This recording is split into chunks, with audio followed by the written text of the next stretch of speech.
Ready to move in premium triplex villas at Bachapalli APR Projects. ऐसा Shivaji park जहां से INDI alliance ने अपनी घोषणा पत्र जाहिर किया और उन्होंने कहा है कि उनकी लड़ाई शक्ति के खिलाफ है। मेरे लिए हर मां शक्ति का रूप है, हर बेटी शक्ति का रूप है और मेरी इन माताओं बहनों की तरफ से, माताओं बहनों, आपको मैं शक्ति के रूप में पूजा करता हूं। मैं भारत मां का पुजारी हूं। मैं आप शक्ति स्वरूपा सब माता बहन बेटियों का भी पुजारी हूं।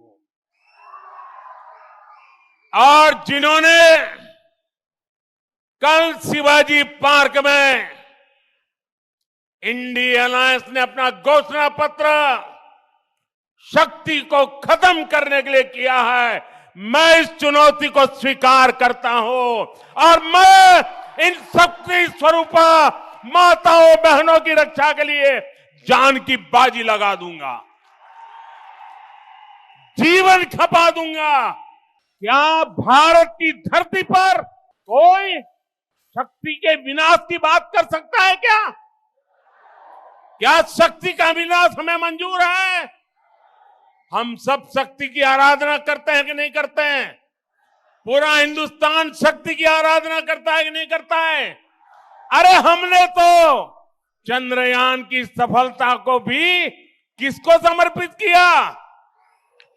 चंद्रयान की सफलता को भी जहां चंद्रयान ने लैंड किया, हमने उस सफलता को भी शिव शक्ति नाम देकर के शिव शक्ति को समर्पित किया। और ये लोग शक्ति के विनाश का बिगुल फूंक रहे हैं। माताएं बहनें, शक्ति स्वरूपा आप है। क्या ऐसे लोगों को शक्ति का विनाश करने के मौका देंगे क्या? मौका देंगे क्या? शक्ति का विनाश करने वालों का विनाश होना चाहिए कि नहीं होना चाहिए? शक्ति स्वरूपा माताओं की रक्षा होनी चाहिए कि नहीं होनी चाहिए? शक्ति के संस्कार की रक्षा होनी चाहिए कि नहीं होनी चाहिए? और इसलिए भाइयों बहनों, इंडी अलायंस ने कल अपनी घोषणा जाहिर कर दी। घोषणा पत्र उनका जाहिर हो गया है और इसलिए लड़ाई एक तरफ शक्ति के विनाश के लोग करने वाले लोग हैं, दूसरी तरफ शक्ति की पूजा करने वाले लोग। मुकाबला 4 जून को हो जाएगा। कौन शक्ति का विनाश कर सकता है और कौन शक्ति के आशीर्वाद प्राप्त कर सकता है, इसका मुकाबला 4 जून को हो जाएगा।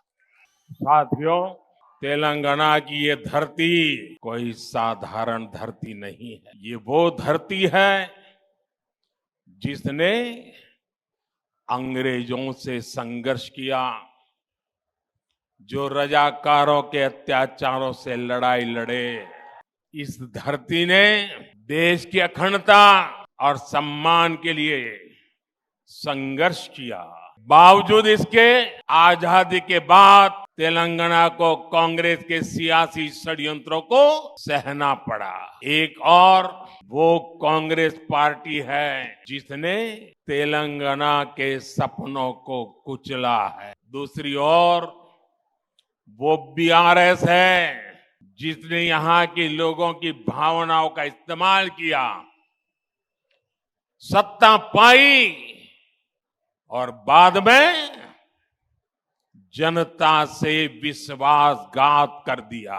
तेलंगाना का निर्माण के पहले 10 वर्षों तक बीआरएस ने, पहले 10 साल बीआरएस ने तेलंगाना को जम करके लूटा है कि नहीं लूटा है?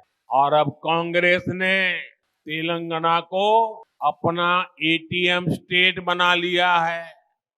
तेलंगाना से लूटा गया ये पैसा दिल्ली तक जाता है, वहां परिवारवादी लोगों की तिजोरी में पहुंचता है। फिर इसी पैसे का इस्तेमाल देश में झूठ और बंटवारे की साजिशों की फंडिंग के लिए होता है। और तेलंगाना के लोग जानते हैं, एक घोटालेबाज दूसरे घोटालेबाज पर कभी कार्रवाई नहीं कर सकता।